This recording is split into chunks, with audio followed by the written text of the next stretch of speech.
Good evening and welcome to American Dreamers, a radio talk show passionately dedicated to celebrating, supporting, and connecting small business right here on 55 KRC, the talk station. You can also hear us around the world on iHeartRadio, on iTunes, and on our website, americandreamers.biz. That's americandreamers.biz. Biz for business. I'm Tom Tassett. I'm Robin Antone. So, and I was in the Twilight Zone or something. We got new headphones. And you know, the old headphones, you just plug them in and they work, right? And they worked. But these got buttons on them and sliders and stuff like that. It requires you to know something. So you weren't here for the beginning of the show, but I mean, you were here, but you can't see what we're doing. Robin's like pointing at her headphones and going, like, wait, I got nothing. I got nothing. I can't hear you. I didn't know what was going on. It all happened too fast. So you're good now, right? Yeah, just had to turn a button up. Yeah, welcome. So today... So excited. Yeah. Well, I'm excited for our guest. Yeah. But we are. It's just you and me on the. Yeah. So what's up with that? On the hosting part? Like, are you okay? She's in Key West. Oh. Yeah, and she keeps sending me videos of like drag shows that she's going to, and she's like, "Would you go to these?" And it's like, "Yeah, that looks kind of fun. Kind of entertaining. I think I would. I think I'd be on the beach though. How's the weather there? She says it's kind of windy and a little bit cool. I would think you're that far.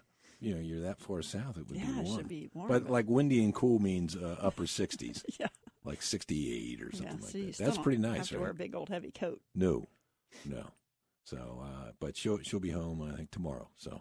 Okay, well that's good. So it's just you and me. All right. All right. Hopefully we can hold down the fort without her. I think we'll be okay. We've done it a few times, but yeah. All right. Well, today, yes, our guest. This is kind of exciting because yes, if you listen to the show every once in a while, we talk about Joe. All right. Joe is our producer extraordinaire, but he's really known for producing the Brian Thomas show. Right. Right.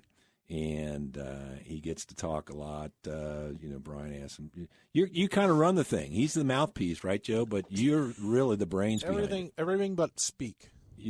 Right. Yeah. You line up guests. Yeah.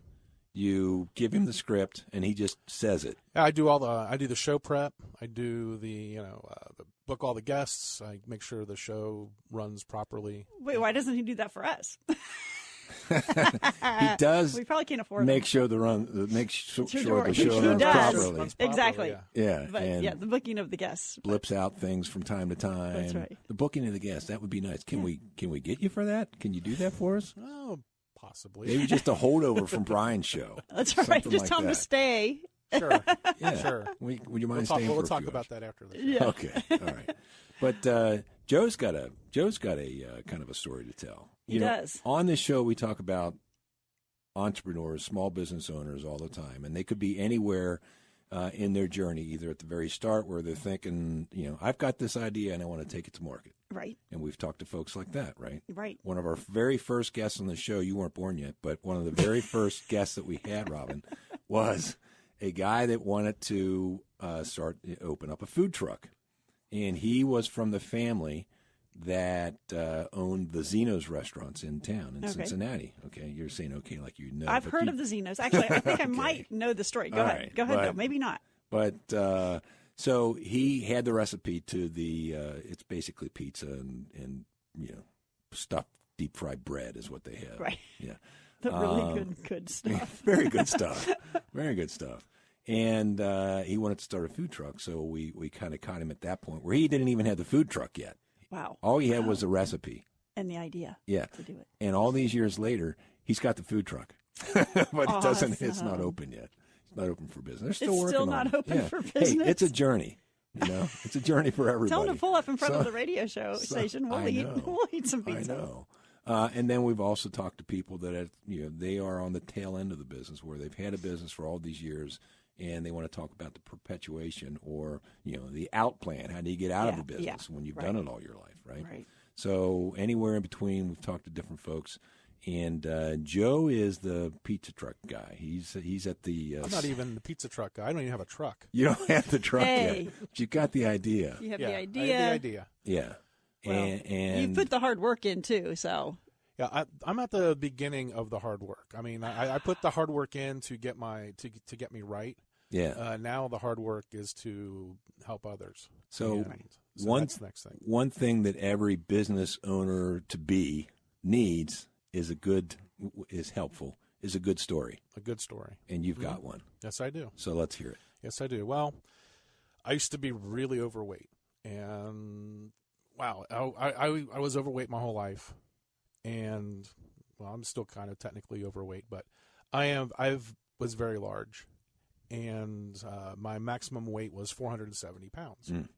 And on Christmas Day 2012, I collapsed because I had an infection in my leg, and it turned out to be cellulitis. Ooh. And being a guy, I don't want to go to the doctor, even though, I had this infection for a really long time. But I didn't want to go to the doctor, and I never wanted to, and it just got worse and worse and worse.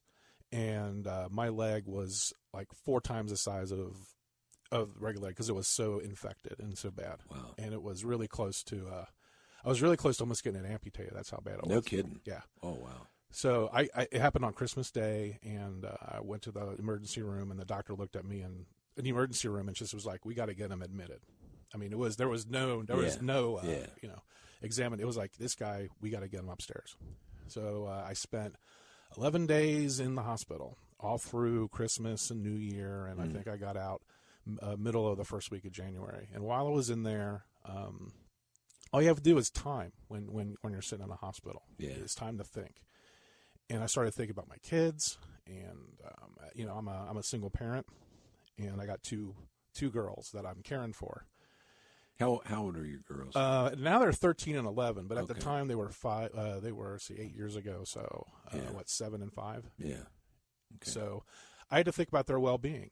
I'm responsible for them, and so I decided while I was laying there that I needed to do something. Well, it just so happens that one of the doctors that was treating me for my leg had nothing to do with the weight or anything. Yeah. He came in and said, "Hey, you really need to worry about your heart." He said, "You're about 3 or 4 years from having a massive heart attack." Mm-hmm. And I was 39 at the time. And I'm thinking, wow, I could be dead. And that really kicks your butt and really put a cold water on everything. Yeah. So you sit there and you think, and I'm like, I got to get myself better. So I started, as soon as I got out of the hospital, I went on my own diet, and I lost maybe, 15 pounds or so in that first month, which was great. Yeah, yeah. And then a chance happened here at the radio station where one of the doctors, I can mention him, Dr. Lovett. Mm-hmm. He runs a business here if you listen to the Brian Thomas show, you know who he is. Yeah. And he was just starting his business here, and he offered to help me to take me under start his program in return for the advertising for the product. Sure. So I said, I've been through 100 diets. Being this large as I was, I did 100 diets easily and failed at all of them. And I said, I want to make sure this is a success before I, say, hey, let's talk about his products and stuff. So I said 100 pounds. I just arbitrarily said 100 pounds. Well, yeah. So I went on the program, very tough program. The program that I was on was the critical. I was a critical weight loss. So my program was tough, and it was a full liquid diet I was on a liquid diet for 6 months, and it was tough. Yeah. Six meal replacements a day, maybe Really? 1,000 calories. And Total. Total. Oh, wow. Wow. Yeah, and water, and that was pretty much it. I did that for 6 months. I lost, I think in about 4 months, I lost 100 pounds. All told, when I was done with the liquid diet, was about 150 to 160 pounds. In what period of time was that first In one? about 6 to 7 months. No kidding. Yeah. Wow. But under doctor supervision. Under doctor supervision, doctor care, and I wasn't just doing the meal replacements. I mean, I was exercising too. Yeah. I was putting in a good 5 miles a day. Okay. I wasn't doing much weightlifting at the time. He wanted me to get conditioned first before we start moving into the weight stuff. Yeah, Joe, you said you had been heavy from the time you were a child. Oh yeah. So, I don't know. Some people, there's people out there that don't seem like they have any problem losing weight, and they're a certain weight all their lives. Is it a difference in metabolism? Everything is mental. Yeah. I mean, the whole weight loss thing is mental, and one of the things that Dr. Lovett told me is if the diet, the supplements, the exercise, that is all just tools in your toolbox. And in order to actually want to lose weight and to keep it off, you have to get your mind right. Yeah. Okay. We're going to take a break. We come back. We're talking to Joe Strecker, a producer extraordinaire here at 55 KRC. Brian Thomas is producer and ours as well. Yes. And he's telling us about his personal journey, and we're going to find out a little bit more about that, and then find out about the business he's starting up. All right. When we come back, you're listening to American Dreamers on 55 KRC, the talk station. Welcome back to American Dreamers on 55 KRC, the talk station. You can also hear us around the world on iHeartRadio, iTunes. Robin, you can listen to us on iTunes. I listen to us all the time in the car now. I turn it on. Do you? If I missed one, or it's fun. Really? It's easy too. I just go to our website. Do you do like go from one episode to another, or you just keep re-listening to the show where you were like the star of the show? Yeah, that's the one. Yeah, I'd listen to that. That's the one. That's one of our top ones of all time. Yeah, that's why I listen to it at least twice a day. You don't know this, but Joe said he wants to bump you from the number 2 spot. Yeah, I'm going for it. That's right. That's a great. Right that's awesome. You should right do that. Right behind the dating coach. Right behind the dating coach. Yeah. Right now it's the dating coach, Robin.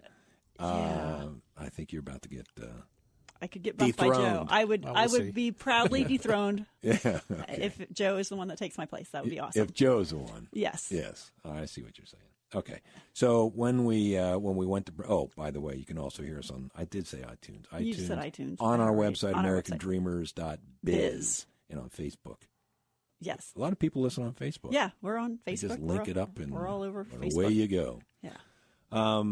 Joe is he's down 150 pounds when we left, right? When we left off. When we left, yeah. Just liquid diet. liquid diet. That had to diet. be 6 months. tough. Yeah, it's very tough, especially with being a dad and with 2 little kids. They weren't on a diet, so Yeah.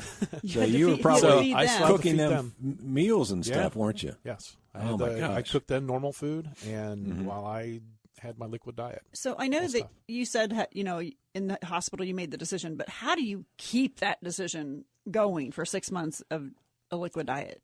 What is it that really, on a daily basis, what did you do to make yourself I was accountable. stay focused? I was accountable. One of the things was with Dr. Lovett was I have to go in every week and got weighed in, and if and to chart your progress, and if I had a bad week or if I was like, just heck with it, I'm just going to go to wherever. Yeah.